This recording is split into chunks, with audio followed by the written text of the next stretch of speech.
Texas Card House, playing another game. We're replacing Rosie with Bearded Poker. What's up, guys? We're going to see what he's made of, and we're going to show him what we're made of. Let's play some one, too. Let's go. Right. We get into some massive pots, some big bluffs, too, so get ready for this one. Let's run it right. up. Let's go. We walk into the Texas Card House room out here in Dallas, Texas, where the games are just as unpredictable as Texas weather.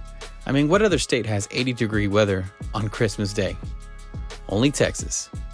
We're buying for the max of $300, and we're sitting next to a familiar face, Jack, aka Jello, from Next Gen Poker. If you're checking out my channel, I'm pretty sure you're already checking out theirs. Great poker players, great YouTubers. Anyways, we're immediately dealt in pocket tens in the small blind. Low Jack raises it up to $10, hijack makes the call, cutoff calls, and button calls. This is definitely a hand that I'm gonna have to raise. I can't play pocket tens out of position, always first to act. It's not gonna go well for me. So I decide to 3-bet it up to $45. I get calls from the low jack, hijack, and the button. Yeah, we're going 4 ways to the flop with $190 in the pot. We're definitely needing to hit this board in order for us to continue on. Otherwise, we just threw away $45. Well, the flop comes out very well for us. Queen 10-8 with 2 diamonds. That's right, we flop middle set on a pretty coordinated board. There's a flush draw out there, possible backdoor straight draws. So I continue the aggression and put out 1 red stack of $100. I get 1 caller from the hijack, and then button decides to change it up and goes all in for roughly about $225. I can't fold here. It would be way too needy of a fold. Only thing that makes sense in my mind, since I have roughly a little bit more than he has in his stack, is a shove. I go all in as well, and hijack decides on a fold. So we're going heads up. We need to fade diamonds. We need to fade possible straight draw cards that could come out, such as jacks or kings. And on top of that, I got Jello on my left, rooting me on, sending me good vibes and energy. Check him out. Tell him, bro. Tell him. On the vlog, let's go. Let's run it out. Let's sweat. Let's sweat. The turn comes out the 3 of spades. Pretty good card for us. And the river comes out a nasty one, the Jack of Hearts. Any 9 improves to the straight. My opponent asked me if I have a set. I say I do. I show my hand and we're good. He mucks. And we scoop a pretty sizable pot very early on, our very first hand. The table's pretty amazed about it. We're already up a little over $400. All right, guys, this ends the vlog. Thanks for tuning in. We're gonna go ahead and cash out. No, I'm just kidding, guys. I wouldn't do that to y'all. Still plenty of hands to come. Check them out. Next hand up, we have pocket 9s and we're in the hijack. I lead out for $15. Want to set my price for a little trappy trap. And I get 3 callers from the small blind, middle position, and low jack. We're going 4 ways in position to a flop. And ladies and gentlemen, we have hit a milestone when the flop comes out 9, king 9. That's right. We hit quads for the very first time on the Bearded Poker channel. This is awesome. This is amazing. What a great session this is already turning out, and we're barely 2 hands in. Checks all the way to me, and I decide on a check behind. We have this board so locked up. If I lead out here, I'm pretty sure everyone's folding. Hopefully someone can improve on the turn.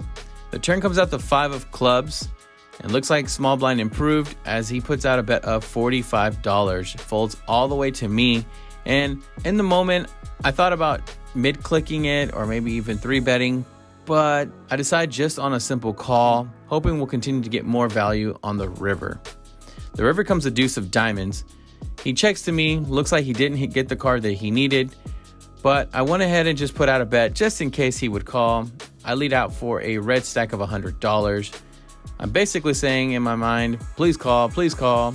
He tanks for a bit and decides on a fold. So a little unfortunate there that I couldn't get paid with quad 9s. However, I'm extremely ecstatic, extremely excited.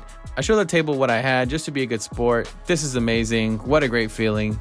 Alrighty, on to the next hand. Alrighty, next hand up, we get the fish hooks, pocket jacks, and the low jack. There is a raise to $15 by under the gun. Folds to me, and I go ahead and mid-click it to $30. I get calls from the cutoff, small blind, and under the gun. We're going 4 ways to a flop, and the flop comes out Queen 5-8 Rainbow. Not really the best board for our hand, as there is an overcard to our jacks, and to make matters worse, small blind C bets for $45. Middle position folds, And I take for a bit thinking about making the call here, just maybe peeling a card, seeing if we can improve on the turn. But after some thinking, I don't think small blind's bluffing here. I'm pretty sure that small blind has some piece of this board, most likely an ace queen, king queen type hand. And I still have another opponent behind me to act. So I decided to fold here and pick a better spot. Good thing too, because cutoff decides on a raise to $300. Small blind pretty quickly gets out of the way, and cutoff shows pocket kings. So pretty interesting route he decided to take, not 3-betting pre-flop, then leading out with a pretty huge bet here on the flop. So either way, he takes the pot down. Alrighty, on to the next hand. Next interesting hand up, we have pocket kings in the cutoff. I raise it up to $15 and we receive no respect whatsoever as small blind mid-clicks us to $30. Big blind makes the call, middle position calls, and the price of admission has just gone up. I 3-bet it to $125. Hold on guys, gotta go change my baby's diaper. All right, one diaper change later and we're back. Small blind says this. This probably if I can get on the board. And makes the call. Big blind comes along as well. So we're going 3 ways to a flop, and the flop comes out 10-3-5 with 2 clubs. Not too bad of a board. There are 2 clubs we have to worry about. As both small blind and big blind check to me, I decide on charging the max for those random flush draws that might be hiding out there in the weeds, and I go ahead and shove my stack in the middle. I do have both of my opponents covered. Both of my opponents have roughly about $300 in their stack. This is definitely a big pot brewing. Small blind looks at me, looks at my hand, looks at the pot, looks at the board, decides on a call.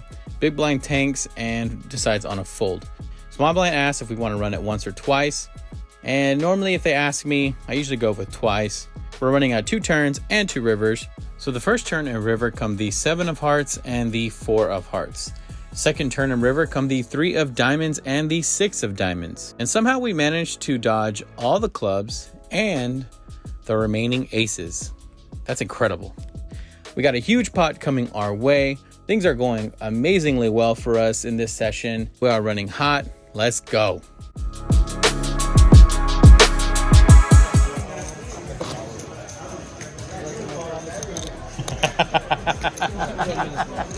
Thanks a lot, man. Next hand up, we have Queen 10 of spades in the under the gun position. I raise it up to $15 and get calls from the middle position, small blind, and big blind. We're going 4 ways to a flop, and at first glance, this flop looked fairly promising. Ace, King, 5, but with the wrong suit, all hearts. We all check to middle position, who then leads out for $30. Small blind folds, big blind folds, and when it gets to me, I did think about throwing in the $30 to peel a turn. However, thinking it through, I'm literally throwing away $30, hoping that I catch a jack and hoping that I dodge a heart as well, just in case he's on that 1 heart type draw. So after some time, after some thinking, I decide on a fold. Oh well, on to the next one. Next hand up, I have the ace 3 of clubs and the hijack. Limps a few ways to me and I decide on a limp. I've been raising this entire session, so I don't want to become predictable and decide to go with a limp, and I'm pretty confident someone's going to be raising this pot. Well, sure enough, big blind is the one. He pops it to $15. This is a pretty good price to see a flop. I make the call and so does the small blind. We're going 3 ways to a flop, and the flop comes out ace 4 deuce with 2 diamonds. Not too bad of a board. We have top pair and a gut shot to the straight. Both of my opponents check to me. I decide to check, take my free turn card, see what develops, and the turn comes out the 4 of clubs. Right away, big blind leads for $15, and with the paired board, I think for a little bit, but I feel like my hand's a little too strong for me to fold just yet. I decide on a call. Small blind folds, we're going heads up to the river, and the river comes out the king of clubs. No flush arrives on the river, and honestly, I think this is more of a better card for us than our opponent. But what makes things a little interesting is the big blind throws out a big bet of $60. This is quite a bet. He has been showing aggression since the beginning of this hand. However, this bet sizing just doesn't make any sense. It pretty much feels like he's just pushing me off this hand. So after some time, I decide on a call. I want to see what he has, and he shows 8-6 of diamonds with the missed flush draw. He had a lot of outs and didn't get there. We scooped this pot. Glad we were able to see through that bet sizing and make the right call. Alrighty, on to the next one. This next hand is pretty straightforward. I have King 8 of hearts in the cutoff. I raise it up to $10 and get calls from both the small blind and middle position. Going 3 ways to a flop. The flop comes out King 4-7 with 2 clubs. After it checks to me, I decide to lead out for $20. With our top pair and poor kicker, I feel like our hand needs some protection, especially against the flush draws and the backdoors that are out there. Well, after I lead out for $20, both of my opponents fold. So easy peasy, we take this pot down. Alrighty, on to the next one. This is the final hand of the vlog, ladies and gentlemen. I have Ace-10 of clubs in middle position. I raise it up to $15 and get a caller from the button. Heads up to the flop, and the flop comes out Ace 7-7. I have top pair with a semi-decent kicker, but that's about it. I go ahead and check to my opponent, and the reason why I do that is I noticed that my opponent was about to bet out of turn. Looks like he was about to throw out a bet of $20 from what it looks like. So I go with the check just so I can allow him to do that and give me the opportunity to check raise. Unfortunately, he changes his mind and checks behind. The turn comes out the 4 of diamonds. This is definitely a card I'm not going to be checking on, as now there is a flush on the board. I lead out for $20. He tanks, looks at his cards, then makes the fold. So no more value to be had here. Shortly after, we decided to head out. It's getting late and it looks like we're cooling down big time, as we're not really picking up any major pots. But what a fun session tonight was. Very enjoyable, and definitely some milestones were hit. I cash out for the biggest win of the vlog since I started my poker journey. Thank you for tuning in and checking out my content. I truly appreciate it. Lastly, if you could please like and subscribe, I would truly appreciate it. Hitting that like button puts my content out there for more people to see. Also, subscribing to my content is a huge motivator for me to continue to pump out more fun vlogs like this one. Thank you.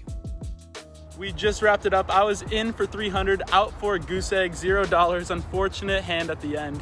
How about you? Did pretty good. I actually hit multiple milestones, got quads for the first time on the vlog. That's what's up. In for $300, out for $13.82. Biggest win of the vlog yet. Let's go. Thank you guys. Appreciate We y'all. captured his biggest win. I myself did. had a very nice night. I was in for 500, out for 1530. Make sure to leave a like for Beer Poker's biggest win ever. Right. Make sure to leave a like with a couple luck for myself. Jack, going back next time. Yeah, we'll get him back. Let's get him. Peace. Subscribe.